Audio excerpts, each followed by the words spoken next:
अध्यक्ष महोदय, दिनांक 6 तारखेला 6 जुलैला डोंबिवली इथे शास्त्रीनगर हॉस्पिटलमध्ये एक गर्भवती महिला गेली असताना तिचं चेकअप झाल्यानंतर तिकडच्या डॉक्टरांनी तिला सांगितलं की आपण प्रेग्नंट आहात, आपल्याला जे काही बाळ होईल कदाचित प्रीमॅच्युअर होईल आणि आपल्याला एनआयसीयूची गरज लागेल, तर आपण शास्त्रीनगर रुग्णालयातून दुसऱ्या रुग्णालयात जा, इथे एनआयसीयूचे निकूचे सगळे जे बेड्स आहेत ते भरलेले आहेत.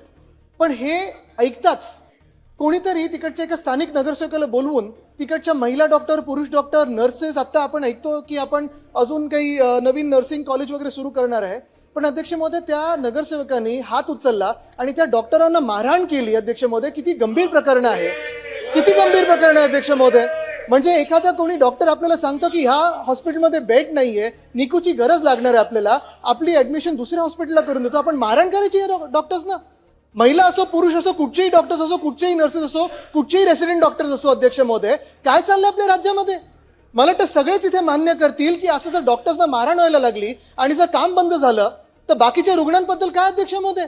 अध्यक्ष महोदय, आमची मागणी ही आहे की आपण निर्देश द्यावे सरकारला, एक तर मुख्यमंत्री महोदयांकडून ह्याच्यावर निवेदन व्हावं, त्या नगरसेवकावर कारवाई व्हावी आणि त्या नगरसेवकाला त्याच्या पदावरनं बरखास्त केलं पाहिजे अध्यक्ष महोदय, नाही तर हा महाराष्ट्र शांत बसणार नाही अध्यक्ष महोदय. ही आपण इथे निर्देश दिले पाहिजेत. अध्यक्ष महोदय, आपले निर्देश याच्यावर गरजेचे आहेत.